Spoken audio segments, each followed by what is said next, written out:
Morning, ladies and gentlemen. I think I must thank Rashtriya Raksha University and the organizers for inviting me for this particular seminar. Well, before I start, let me clarify. I am Captain Alok Bansal, a naval officer who served in the Indian Navy for 32 years. I am also a PhD in International Affairs from Jawaharlal Nehru University and have been a professor of Pakistan Studies in Jamia Millia Islamia for 3 years. So, and somebody said South Asian Institute for Strategic Affairs, part of India Foundation. Those are two different organizations. I am Director, India Foundation. South Asian Institute for Strategic Affairs is also an organization which I founded. I was the founder, executive director. I am not holding any executive post in that organization. Having said that, the subject that's been given to me is very interesting. It says, Geopolitical and Security Analysis of Contemporary Conflicts. I was actually wondering why this subject has been given to me, because I've spoken on various topics across the globe, primarily focusing on geopolitics. I have been a Pakistan studies professor, so Pakistan is normal, lot of country. I have been to each and every neighboring country of India, so which includes badlands like Pakistan, Afghanistan, Iran, to China, Myanmar, and all these countries. So a lot of people call me for India-China relations, etc. And a lot of people call me for radicalization, but this was a very interesting subject actually, which I had never spoken on. So I thought I'll probably take some time. Now, when you talk of geopolitical and security analysis of contemporary conflicts, the first thought that comes to my mind as a military man is war. I try to correlate conflict with war. War, of course, everybody knows. I think we've all studied. Clausewitz says war is nothing but continuation of politics by other means. In fact, Sun Tzu said that the supreme art of war is to subdue the enemy without fighting. But then when I pondered over it, I realized war and conflict are not the same actually, and that we need to do. So what is conflict? Firstly, we need to decide what conflict is actually. If you look at Oxford Dictionary, it has two meanings. It says a fight or an argument or a difference between two or more ideas. That's what says Oxford University. A more appropriate meaning of conflict for an organization, for an audience like this would be a struggle or clash between opposing forces. So, if you have this broad definition of conflict, so what are the contemporary conflicts? Now that comes to a point. Now you have Council on Foreign Relations, which has a very interesting global conflict tracker. If you actually go by that, there are 28 global conflicts as they probably work out. Of course, some of them in our neighborhood, of course, I won't go into all 28 of them, but if you actually look at some of them in our neighborhood, one is instability in Pakistan, one is, of course, India-Pakistan conflict in Kashmir, whose manifestation we saw just the other day, very recently, and what we are seeing. Then there is a civil war in Myanmar. So there are so many others which are going on. If you go by International Crisis Group, they again look at different conflicts. And being a European think tank, they probably think what's happening in Europe is okay. So let's look at other conflicts. So in their list of 7 major conflicts, they have Gaza, Yemen, South Sudan, DR Congo and Rwanda, the conflict going on, Ethiopia and Eritrea. So this is how they perceive it. Of course, they say there are 4 conflicts which have actually worsened. That is Syria, Burkina Faso, Turkey and Haiti. So which all conflicts to analyze? Because if I start analyzing every conflict, I think these 3 days would be insufficient, I think so. And I think you would appreciate that. So what I did was that I went through the list of fatalities and things like that. And when you look at the fatalities, actually, the conflict which has actually which has resulted in the maximum loss of lives is Russia-Ukraine war. In fact, if you look at it last year, Ukraine lost 72,960 people and Russia lost 4,737. And if you add to it, within this year, in 2025, there have already been deaths of about 26,510 people. So, in terms of fatalities, definitely a very important conflict. So I thought I ought to analyze that. That we would be discussing certainly. The second, of course, in terms of conflict is Palestinian one. You are seeing what's happening in Gaza, which has actually intensified. Last year, there were close to 30,000 fatalities. This year already it's touching 6,000. So it's again a very severe one. But the problem with Palestinian conflict is that if I start analyzing it, and I would love to do it, but it would at least take 2 hours because it's such a long drawn process. So probably we could take it on during Q&A, but I'd try and skip it if possible. The next conflict, which very often we don't realize, which is actually next door and which has actually had major fatalities, is Myanmar. We actually seem to ignore it as if it's somewhere back of beyond. Last year, close to 20,000 people died in Myanmar. And in this year, already over 4,400 people have died. What are the dimensions of this conflict? And this conflict has a direct impact on us, both security as well as geopolitical. Of course, thereafter we have a very strange conflict which has actually very serious implications. That is Sudan, which the world seems to have forgotten. Why? Because it is in Africa. Sudan doesn't produce that much of oil that it should concern. It does produce oil. It's not that it doesn't produce oil. But it's a very unique conflict. There is no ethnic angle to it. There is no religious angle to it. There is no ideological angle to it. It is pure power grab. It's a pure elite conflict. Since the world doesn't pay attention, I thought I'll also ignore it because Africa is back of beyond. Nobody wants to discuss it. What's happening in Democratic Republic of Congo, nobody wants to do it. One more conflict which I would like to discuss, which is again amongst the top 10 conflicts, is the Syrian conflict. In fact, I'd rather like to start with that conflict because it's a very strange conflict and it has a huge geopolitical ramification. What happened in Syria? There was a movement for democracy. How the turbulence started. Bashar al-Assad, who had been in power for decades, and Assad family had been ruling Syria for decades, was actually shaken up. Now, how a state's reaction manifests also is driven by what's happening in other parts of the world.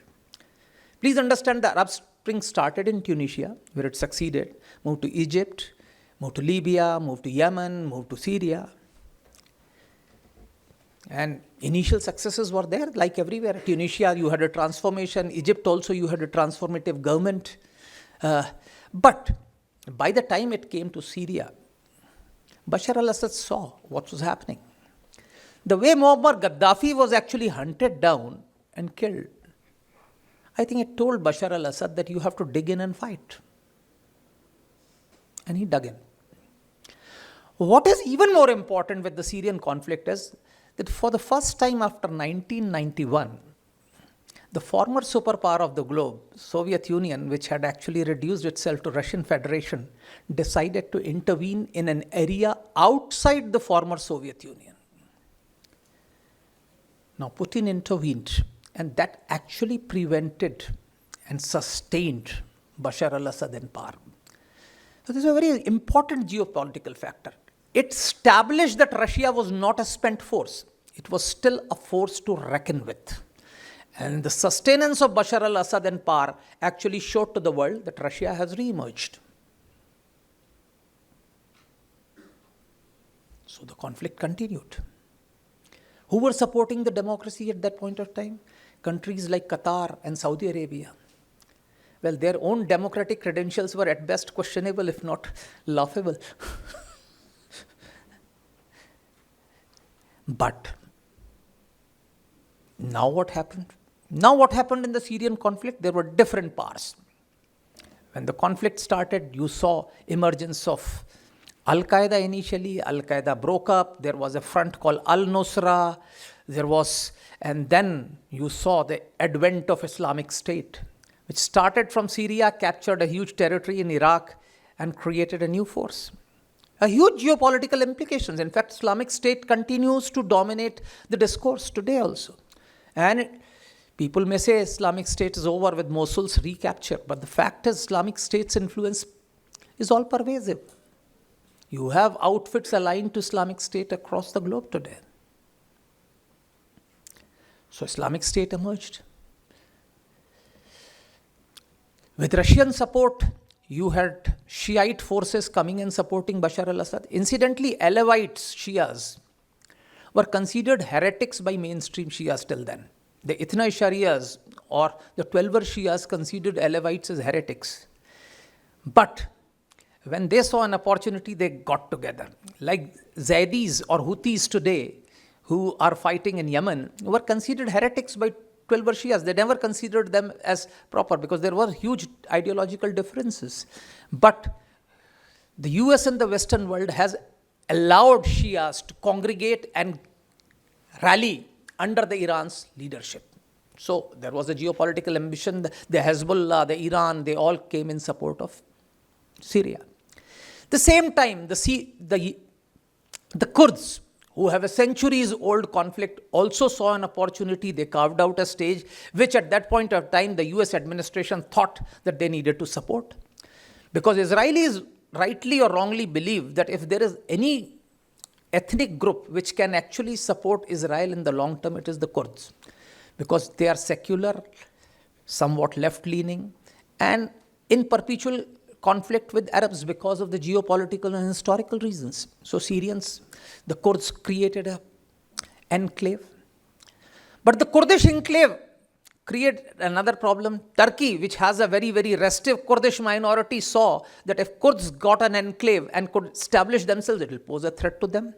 Already in Iraq, the Kurds had got substantial autonomy. So Turkey saw it as a threat to its internal cohesion. That's what I'm trying to say, how geopolitical and security implications of conflict in one country impact others. And this we need to understand.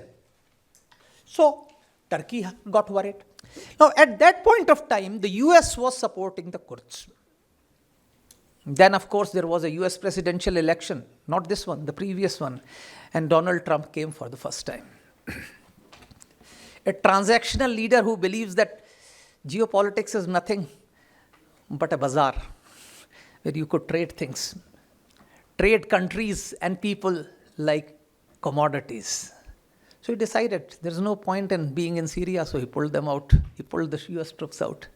The next day, the Turkey invaded, moved into the Syrian Kurdish territory, attacking them. As a result, large number of Islamic State terrorists who were actually in custody of Kurds actually escaped. Islamic State again got a fillip back. Kurds managed to hold on to some territory. They're still holding on, clinging on to it. It continued. And then what happened? Then one overnight you see that Syria has been run over by a former militant who is now wearing a three-piece suit, and the world looks at him, oh, reformed man. This is like people in India talking about Taliban 2.0. Where is Taliban 2.0? There is only one Taliban. People saying moderate Taliban. I said moderate Taliban is an oxymoron.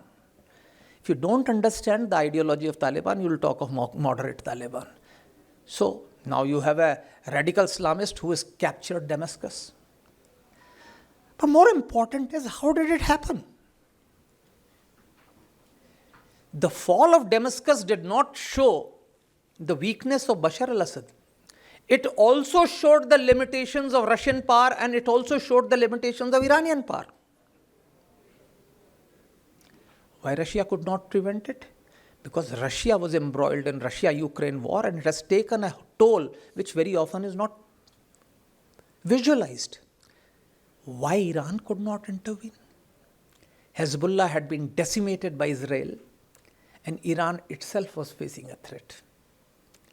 And that allowed Bashar al-Assad. In fact, according to reports, Russians actually virtually forced Bashar al-Assad to abdicate and move away to prevent a civil war. But does succumbing to terrorists like that resolve anything? As you saw in Afghanistan, nothing will change. These terrorists may sport a three-piece suit for a few days, but their eventual ideology remains the same. It won't change. Already women are being told, put on cover, do this. And Syria was, all said and done, may have been an autocracy, but was the most liberated society in the entire Arab world. So it's a conflict which has a huge thing. Now what has happened? Who were the supporters of this changeover? One was obviously Turkey, which doesn't want any regime in Syria which can pose a threat, because Syrians were telling Turkey that they should vacate their territory. So now you have a Turkish support with the regime. Then there is Israel. Now you'll find it very wondering. What has happened after that? Israel has not only got Golan Heights, it's actually moved beyond Golan Heights and captured territory. Israel was also very unhappy with Bashar al-Assad, because Bashar al-Assad was a strong power. It actually created a problem for them. They didn't want him there. In fact, I remember a few years back on one of my trips to Israel, they were showing a documentary. That time Syrian conflict was going on. So they say, what we are doing, we are providing humanitarian assistance. Then I saw they were providing humanitarian assistance to Al-Nusra, which was nothing but a breakaway faction of Al-Qaeda. So I said, what are you doing? Are you supporting these terrorists? They said, no, we are supporting humanitarian assistance. So I said, with so many groups in Syria, you have found only Al-Nusra to provide humanitarian assistance to? Well, that's for you to decide what happened, how it happened. So you have now to look at Syrian conflict. The geopolitical implications are for everyone to see. Now, Israel is now getting into conflict with Turkey. The Alevites, who are the prosperous and the dominant force in Syria, are actually feeling marginalized, who are a very liberated community. That's an Islamic country. Most Islamists consider them as heretics because their beliefs and where they function is just not acceptable to the hardcore Islamists. They are being targeted. But more importantly, now Israel and Turkey's interests are clashing. Hezbollah has been forced to retreat to Lebanon to guard whatever they can salvage. But most important factor, which is also being reflected in Europe, is that you cannot hypothecate your security to an external agency. Please understand, as Europe is realizing it painfully, so was Syria. Syria was dependent on Russia, Hezbollah and Iran for its security. You cannot do that. Many in India are very, very naive. People say, no, America is good ally, good friend, good thing. Please understand, alliance and allies don't work. I don't know if somebody has read history. If you read, before First World War, there was a triple alliance. Germany, Austro-Hungary and Italy. When the conflict started with Archduke Ferdinand's assassination in Sarajevo, and Austro-Hungarian Empire and Russia went into conflict. And then subsequently France moved into it, Germany moved into it, and UK moved into it. Italy, which was in alliance with Germany and Austro-Hungary Empire, actually joined the other side. Despite being in a triple alliance, it joined the allied forces and fought against its allies. So how much is an alliance relevant? So people who advocate very strong alliance, because we have a lot of US educated, US-supported academics in our country who actually want to tie India to the apron strings of United States. We need to be very careful. You cannot hypothecate your security to external power. You have to stand on your own feet. This factor we need to understand. Well, this is what Syria was. With paucity of time, I'll just quickly cover a few more conflicts. Now let's come to Russia-Ukraine war. The most bloody conflict. When Donald Trump came to power, everybody said, now Russia-Ukraine conflict will be resolved. I also thought, let me be very honest, I also was one of those gullible things. I thought with Ukraine being pressurized, Ukraine would come to a conflict resolution with Russia. It didn't happen. It has not happened till now. It doesn't seem to be happening now. Before we come to the current, let's go to the genesis of the conflict. What is the genesis of the conflict? The genesis of the conflict was the disintegration of Soviet Union. The boundaries of most of the Commonwealth of independent states of the former Soviet republics are artificial. Stalin's time, you decided Crimea will be with Ukraine, so it went to Ukraine. It decided there will be enclaves, Uzbek enclave inside this, Tajik enclave inside this, Kyrgyzstan, this. All sorts of artificial boundaries were created. Nagorno-Karabakh was with Azerbaijan, so this is here, so that all these boundaries were created. But what happened? So, when Soviet Union disintegrated, there were a lot of commitments made. There was a commitment made to Ukraine and Kazakhstan that you please give up your nuclear weapons and we'll ensure that your nuclear safety is there. Because when Soviet Union disintegrated, the nuclear weapons were not only in Russia, but they were also in Ukraine and Kazakhstan. They were done. Russia was given an assurance that NATO will not move eastward. Actually, NATO had no relevance after the disintegration of Soviet Union. But the Americans thought that probably served their geopolitical interests, so they continued with NATO. NATO not only moved eastward, it incorporated former Warsaw Pact countries, but once it started moving into former Soviet Union states. You already had the Baltic states as part of the NATO, and they were moving into Ukraine, that Russia realized that it's a problem. Before that, you need to understand there was a Minsk Accord. And if you go back into it, there was a president of Ukraine who was duly elected in a fairly legitimate thing, who was actually Yanukovych. He was actually pushed out because of disturbances that were sponsored by the West. So Russia had genuine grievances as far as Ukraine conflict was concerned. There was a Minsk Accord which said Luhansk and Donetsk will actually have certain autonomy, certain factors which Ukraine had violated. So Russia had genuine grievances, let there be no doubt about it. US had been telling before the war that Russia is going to invade Ukraine. What does that indicate? That says that the US intelligence had infiltrated the highest decision-making bodies in Russia. That's why they knew. At that point of time, Ukraine was trying to play it down. He's saying, no, this is fear-mongering. We don't want this, because they didn't want tourists should stop coming. The students who were coming for education should not come to Ukraine. So it was Zelensky who was telling, no, there is no war, there is no likelihood of something. The US was telling. Then what happened? The war happened. But here there is an interesting part. What Ukraine had done, Ukraine also knew that there was a conflict. Ukraine had built huge static defenses, like Maginot lines which France has done during World War. What happened? Maginot line was bypassed. First World War, they had Maginot line along the Franco-German border, but France went through Belgium and Germany went through Belgium, Netherlands, and went into France. Now what happened? Same thing was done by Ukraine. Donetsk and Luhansk were the provinces which had been declared independent just before the war started. So what did the Ukraine thought? That the conflict will come. So all their defenses, all their preparations were along the eastern borders. What happened? When the offensive came, it came from north and south. It came through Belarusian territory and it came from Crimea. And as a result, in first 24 hours, Russians were almost halfway through the Kyiv. Huge success. What does that indicate?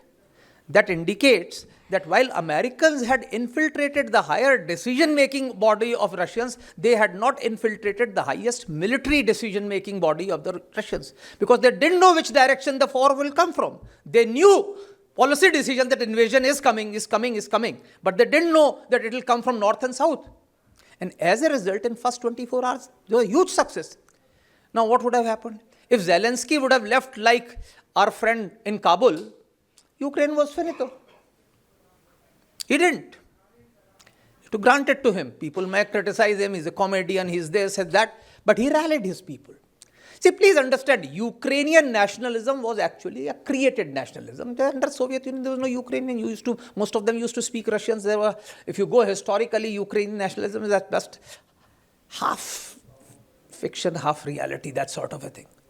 But the conflict builds up a sense of nationalism. So Zelensky rallied his people. He said, we have enough weapons to fight. We only need manpower.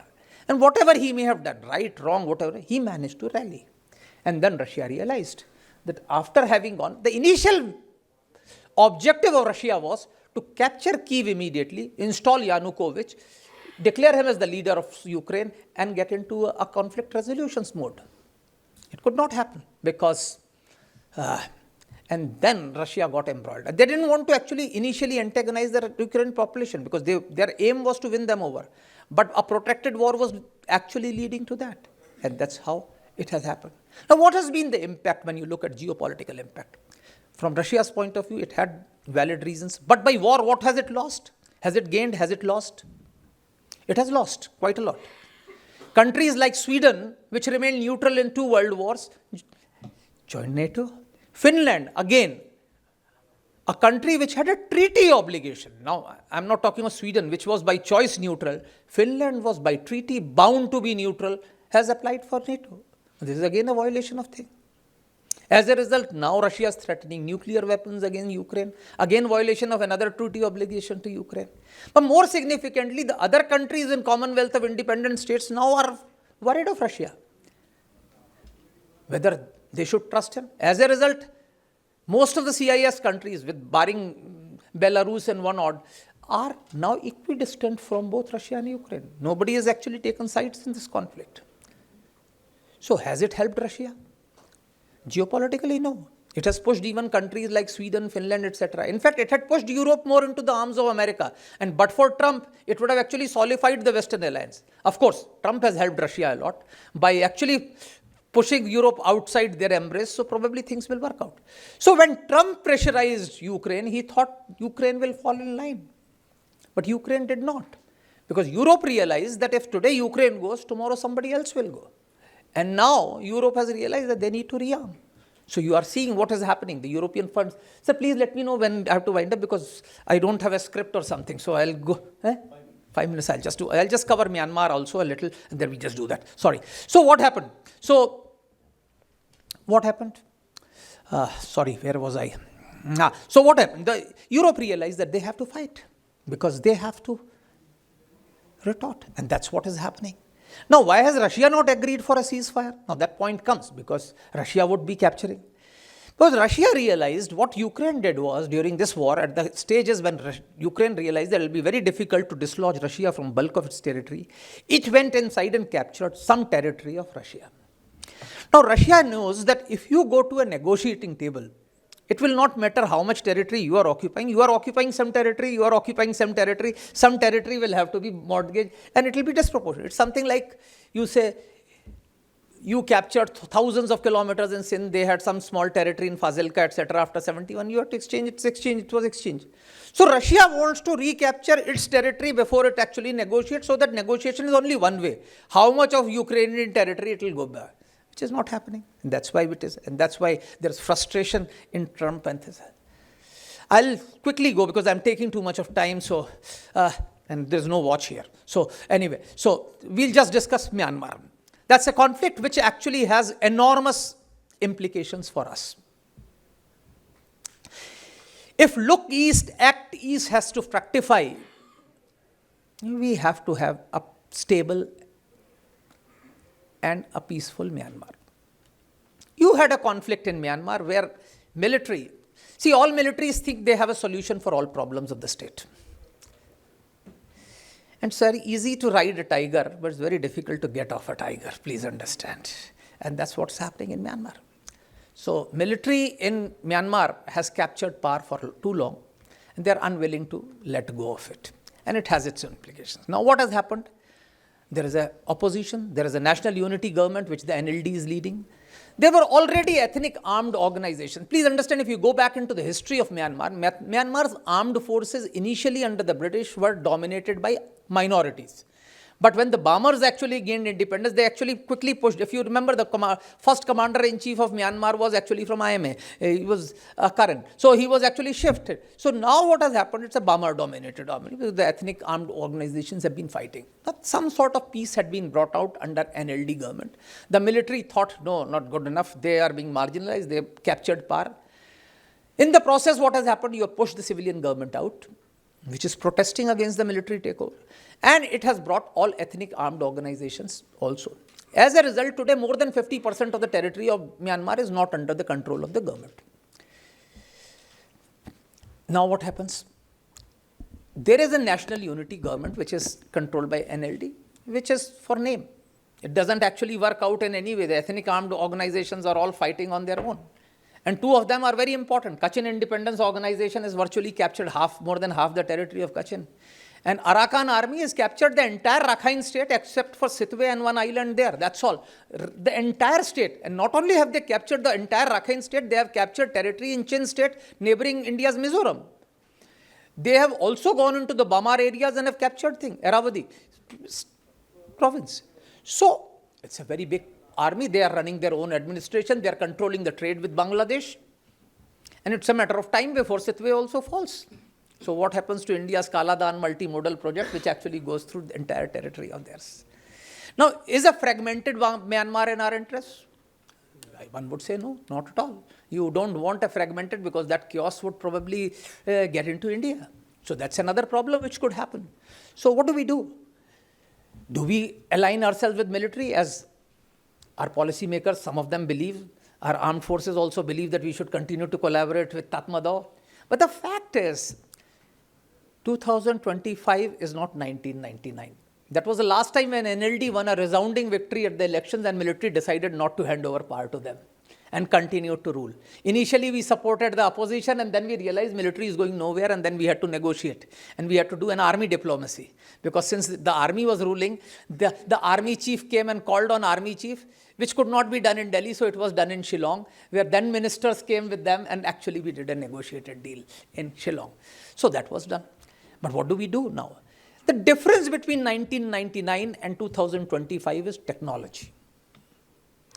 Today there are mobiles. Today there is social media. So the news permeates. In 1999, the regime could clamp down on communication. The communication was only under the government control, so you could hold it on. Today you can't. The opposition knows, everybody knows what's happening. And as a result, the opposition is rallied together. Now the problem is, if Myanmar fragments, it's not in our interest. Military may, one more minute, I'll just take. Military cannot hold on to it for too long. What do? I think either we decide that we want to deal with NUG and create an umbrella organization which has a confederal system where ethnic armed organizations come under it. Please understand, when there are various groups, it's difficult for them to come to a consensus themselves. You need an external agency to mediate or arbitrate between them, and India could play that role. Most authorities in Myanmar feel that we could do that role very effectively. Incidentally, the second option is we deal directly with Kachin and Arakan army.